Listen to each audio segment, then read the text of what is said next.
Benim derdim bilir ay, ay, canım ağrıyor.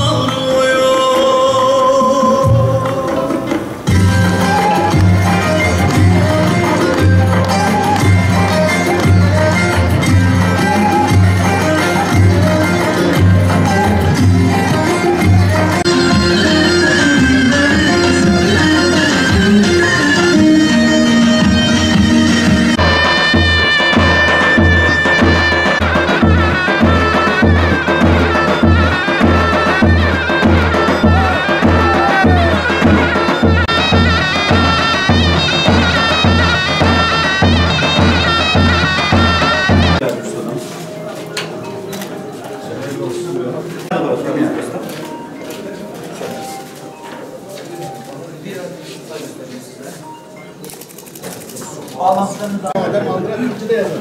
Bütün Doğu Beyazıtları İngilizce mi biliyor? Öyle bir güç de var arkanızda. Yani siz her şey dört dörtlük bir şekilde size sağlanmış vaziyette. İnşallah siz de yüksek motivasyonla Sayın Bakanımızın dediği gibi o helvayı yapabilmek için burada çalışın, gayret edin. Çalışmalarınızı ortaya koyun. İnşallah sonuç çok iyi olacak.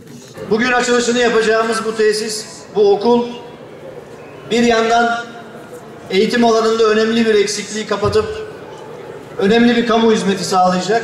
Diğer taraftan da benim tüm çalışma arkadaşlarıma okulu inşaat sırasında ziyaret ettikten sonra defaatle belirttiğim gibi eğitim alanında bizim yapacağımız birçok yatırımda da bizim için bir eşik oluşturmuştur, bir çıta oluşturmuştur.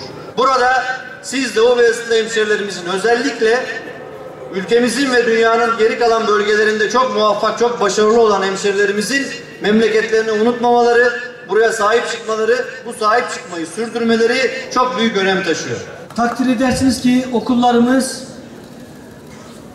hoşgörünün, sevginin, saygının, bilginin, teknolojinin ve diğer kazanımlarının edinildiği yapılardır. Bu yapıları ne kadar güçlü hale getirirsek öğrencilerimiz inşallah geleceğe çok daha güçlü bir şekilde adım atacaktır.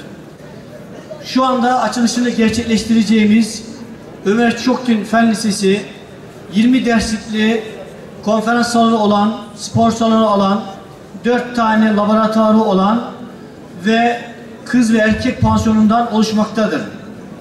Bu güzel mimariyle öğrencilerimiz en güzel şekilde eğitim alacak ve hayata hazırlanacaktır. Öncelikle Rabbime şükürler olsun ki kazasız belasız mahcup olmadan bu güzel eseri ilçemize kazandırabildik. BC Grup olarak eğitime destek projelerimiz ilk olarak Hasan Çokdin Ortaokulu ile başladı. İbrahim Çokdin, İbrahim Ağa İlkokulu ve Ömer Çokdin Fen Lisesi ile devam ediyoruz. Allah nasip ederse ilçemize daha yeni, daha modern eğitim tesisleri kazandırmakla ilgili bir hedefimiz var. Okul yapma isteği ikincisinden sonra tutkuya dönüştü diyebilirim. Yaptığımız eğitim tesislerinde öğrencileri eğitim yaparken görmek ve halkın teveccühü bizi her zaman bir tane daha yapmaya zorladı. Milletimizin ve herkesin faydasına olan bir iş yapabilmek bize inanılmaz bir manevi motivasyon veriyor.